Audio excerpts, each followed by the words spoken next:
त्यानंतर पहा पुढील प्रश्न, खालील शब्दामध्ये किती शुद्ध शब्द आहेत? तर पहा भीती हे अशुद्ध आहे, कारण इथे भलं दुसरी वेलांटी असायला हवं. परंतु शुद्ध शब्द आहे, झुंबड शुद्ध आहे, ठेवून मध्ये पहा अशा प्रकारे येत नाही. त्यानंतर देऊन हे शुद्ध आहे, कुतूहल हे बरोबर आहे. ठेवून आपण कशा प्रकारे लिहितो? ठेवून अशा प्रकारे. इथे व यायला हवं. म्हणजे अशा प्रकारे किती शुद्ध शब्द आहेत पहा बरं, 4च. म्हणजे 3 नंबरचा पर्याय बरोबर आहे, यालाच तुम्हाला टिक करायचं आहे.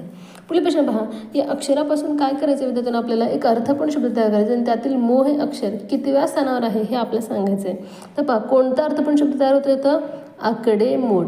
आकडेमोड. मग मो पहा कितव्या स्थानावर आहे? 1 2 3 4 चौथ्या स्थानावर येतो. म्हणजे चौथ्या 2 नंबरचा पर्यायाला तुम्हाला गोल करावं लागणार आहे. त्यानंतर पहा खालील शब्द वर्णानुक्रमे लावल्यास क्रमाने तिसरा येणारा शब्द कोणता? वर्णानुक्रमे म्हणजे काय? क चट तपाच्या क्रमानुसार आणि स्वरांच्या क्रम. मग पहा इथे सगळे स्वरच आहेत. मग आधी आपल्याला स्वरांचा क्रम लावायचा आहे. मग पहा सर्वात आधी येणारा कोणता आहे? ऊस. ऊ हा आधी येतो. त्यानंतर ए येतो. ऊ हे आपल्याला म्हणायचं आहे. त्यानंतर ओ तिसऱ्या स्थानावर आणि औन शेवटी येणार आहे. म्हणजे तिसरा कोणता आहे? ओसाड. 2 नंबरचा पर्याय बरोबर असणार विद्यार्थ्यांनो.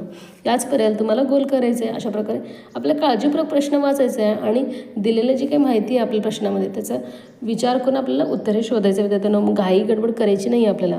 पुढील प्रश्न पहा, केलेला उपदेश वाया जाणे या अर्थाची म्हण कोणती?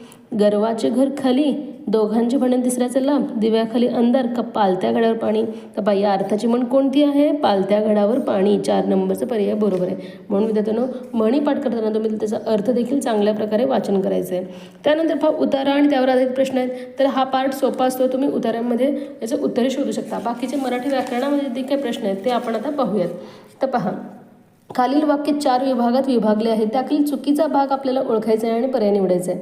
आकाशात विजांचा गडगडाट कडकडाट झाला. तर पहा विजांचा काय असतो? विजांचा कडकडाट असतो. गडगडाट ढगांचा असतो. म्हणजे हा भाग इथे चुकलेला आहे. मग पहा चुकलेला भाग कुठे दिलेला आहे? 1 नंबरच्या पर्यायामध्ये. म्हणून याच पर्यायाला तुम्हाला गोल करायचे आहे. ध्वनिदर्शक शब्द यावर आधारित हा प्रश्न होता. पुढील प्रश्न पहा, ठसा उमटणे वापरजालाचा अर्थ खालीलपैकी कोणता? मग्न होणे, मनावर बिंबणे, उत्तेजन मिळणे, कशा अभ्यास केल्याने? तर ठसा उमटण्याचा योग्य अर्थ आहे मनावर बिंबणे. 2 नंबरचा पर्याय बरोबर आहे. वाक्प्रचार व त्याचा अर्थ यावर आधारित प्रश्न होता हा. पुढील प्रश्न, राहुलचा चेहरा एकदम कावरा झाला. तर पहा आता आपल्याला जोडशब्दाचा भाग निवडायचा आहे. भोळा, भित्रा, बावरा का घाबरा? कावरा बावरा असतं जोडशब्दावर आधारित प्रश्न होता. पुढील प्रश्न, भाज्यांची आवक कमी असल्याने दर दिवशी भाज्यांचे दर बदलत होते. या वाक्यातील दर या शब्दाचे 2 वेगवेगळे अर्थ असणारा पर्याय निवडा. तर पहा एकाच शब्दाचे अनेक अर्थ यावर आधारित प्रश्न आहे. तर पहिला दरचा अर्थ काय? प्रत्येक. आणि दुसऱ्या दरचा किंमत. म्हणजे 4 नंबरचा पर्याय बरोबर आहे मुलांना.